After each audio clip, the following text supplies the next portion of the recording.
വിലാപങ്ങൾ 3:22. കർത്താവിൻ്റെ സ്നേഹം ഒരിക്കലും അസ്തമിക്കുന്നില്ല, അവിടുത്തെ കാരുണ്യം അവസാനിക്കുന്നുമില്ല. കർത്താവിൻ്റെ സ്നേഹം ഒരിക്കലും അസ്തമിക്കില്ല. സ്നേഹമുള്ളവരെ, നമ്മുടെയൊക്കെ സ്നേഹത്തിന് നമ്മൾ അതിരുവരമ്പുകൾ നിർണയിച്ചിട്ടുണ്ട്, സമയപരിധികൾ വെച്ചിട്ടുണ്ട്, അല്ലെങ്കിൽ സാഹചര്യങ്ങൾക്കനുസരിച്ച് നമ്മുടെ സ്നേഹത്തെ നമ്മൾ തിരിച്ചുവിടാറുണ്ട്.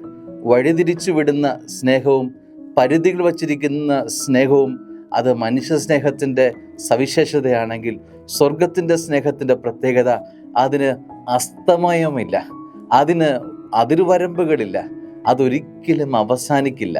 സ്വർഗീയ സ്നേഹം അങ്ങനെയാണ് എന്ന് പറഞ്ഞാൽ, നമ്മുടെ ജീവിതത്തിൻ്റെ ഏറ്റക്കുറച്ചുകൾ കണ്ട് സ്വർഗം തൻ്റെ സ്നേഹം അയക്കുന്നത്, കരുതലയക്കുന്നത് പിടിച്ചു വയ്ക്കുകയോ അല്ലെങ്കിൽ നൽകാതിരിക്കുകയോ ചെയ്യില്ല. സ്വർഗം എപ്പോഴും ഒരുപോലെ സ്നേഹത്തിൻ്റെ മഴ നമ്മുടെ ജീവിതത്തിലേക്ക്, കരുതലിൻ്റെ മഴ എപ്പോഴും ജീവിതത്തിലേക്ക് നനച്ചുകൊണ്ടേയിരിക്കും. ഇതാണ് സ്വർഗത്തിൻ്റെ സ്നേഹം, അസ്തമയമില്ലാത്ത, അവസാനങ്ങളില്ലാത്ത സ്നേഹം, സ്വർഗത്തിൻ്റെ സ്നേഹം.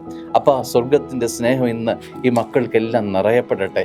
ഇന്ന് ഈ വചനം കേൾക്കുന്ന മക്കളിലേക്കൊക്കെ അസ്തമയമില്ലാത്ത, അതിരില്ലാത്ത സ്നേഹം കൊണ്ട് നിറയ്ക്കണമെന്ന് വെച്ചാൽ പ്രാർത്ഥിക്കുന്നു. കണ്ണുകൾ അടച്ച് ഈ വചനത്തിൻ്റെ അഭിഷേകം നിറയട്ടെ എന്ന് പ്രാർത്ഥിക്കുന്നു. പിതാവിൻ്റെയും പുത്രൻ്റെയും പരിശുദ്ധാത്മാവിൻ്റെ നാമത്തിൽ ഈ വലിയ സ്വർഗീയ സ്നേഹം അനുഭവിക്കാൻ നിങ്ങൾക്കിടയാവട്ടെ എന്ന് പ്രാർത്ഥിക്കുന്നു. ആമേൻ.